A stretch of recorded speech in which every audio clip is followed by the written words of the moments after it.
Honey, grab your espresso, your tea, and a cool cloth, because today's Beyond the Gates Canadian Friday episode for June 6th was messier than a raccoon in a trash bin on karaoke night. This episode gave us espionage light, almost kisses, a man stroking out mid-makeout, and a woman using a stolen key and a ridiculous fake identity just to find some dirty gloves. Buckle up, Buttercup. Let's recap this roller coaster with a heaping spoonful of sass.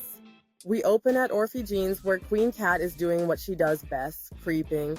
Sis is literally perched in a booth like a budget Nancy Drew, eavesdropping on Eva's phone call with Laura.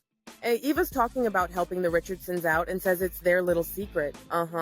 Secrets always stay that way in Soapland, right? Kat slinks off just in time for Tomas to enter and update Eva about Bill being hospitalized. Tomas is worried because Bill canceled the rest of his appointments. Gasp, how dare a man with serious medical issues rest? Eva, she's unfazed. Why? Because her mama drama is taking center stage. She spills the tea that her mother kicked her out, her dad came through, and she is not speaking to Leslie. Girl's been through it, okay? But just when you think Eva's out here spiraling, she pulls a full-on Bond girl move and says she's got secret insurance against her mother. Tomas is intrigued, but Sis refuses to spill. Only flashes to a helmet and gloves like she's starring in her own noir thriller. Then she pivots and starts talking about her latest audiobook.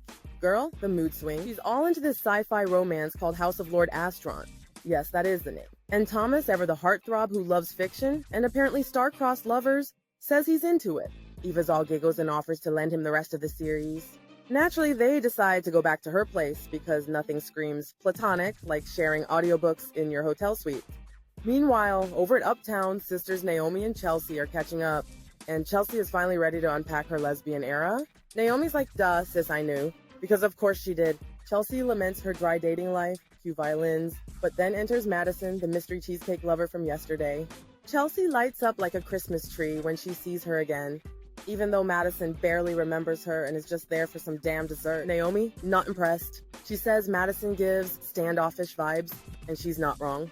Madison pieces out fast, but Chelsea is officially smitten. Girl is hooked on Cheesecake Bay.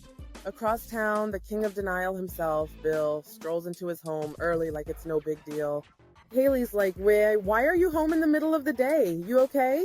And instead of saying, I'm stroking out slowly, Bill just starts getting handsy. They flirt, they cuddle. They talk about their hypothetical ballet dancing son, which is wild because Haley thinks Bill would rather his child wrestle a bear than pirouette. But plot twist, Bill's cool with it. Aw, growth. Until he clutches his chest, makes weird noises, and collapses like a flan in a cupboard. Haley springs into action. 911, we got a Cody, go. Elsewhere in the basement, Vanessa is in a post-coital glow with Joey, reminiscing about their naughty adventures on the table. And just when things are cozy, in walks Doug, her brother, or her headache, depending on the day. Joey decides now is the time to tell Vanessa that Doug owes him a cool $250,000. Excuse me? Vanessa flips. Doug tries to play the aw shucks card, but Vanessa's not here for it. Oh, but it gets worse. Joey wants to launder money through Vanessa's business like it's an Etsy shop. He tries to make money laundering sound cute. It's just a rent cycle, babe. Vanessa smacks him hard enough to rattle his soul and storms out, as she should. Back at the Hotel of Shenanigans, Kat is serving Lion Queen realness. She smooth talks the security guy Darius with a story that involves mistaken keys, a mysterious sister, and some prince's portfolio. After slinging a few 20s his way, he lets her into Eva's room. Honey, lock your doors. Kat starts snooping like she's in an escape room challenge. She finds a box of books, snooze, but then spots a bag under the bed. Inside, Leslie's gloves, ding ding ding. But wait, Eva and Tomas come back, forcing Kat into hiding like she's starring in Home Alone, the Hotel Chronicles. Tomas finds the random box in the middle of the room and assumes housekeeping left it. No one questions the burglary vibes, not a soul. Meanwhile, Eva thanks Tomas for being her ride or die, they hug, and Eva goes in for the kiss. And this man pulls away. He confesses he's hooked on someone else. Eva's half-sister, girl is shooketh. She's mad, messy, and says some mean girl stuff, but Tomas ain't budging. We can still be friends. Yikes. Once she leaves, Kat emerges, snatches the bag with the gloves and helmet like a villain in a telenovela, and bounces. Now, at the hospital, Ashley is at the nurse's station when Derek shows up, being all bashful and asking her out. Cute. But then chaos hits as Bill is wheeled in, barely coherent. Haley's in distress, and Ashley jumps into action while Derek calls Naomi to say, your dad's back in the ER. The sisters rush to the hospital, worried out of their minds. Ashley tries to reassure them, but let's be real, it's not looking good for Daddy Bill. Cut to Eva sulking in her hotel room, re-listening to that audiobook, probably fantasizing about star-crossed lovers who actually kiss back. Girls down bad.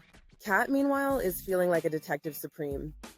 She struts into Orpheus glowing like she just found buried treasure.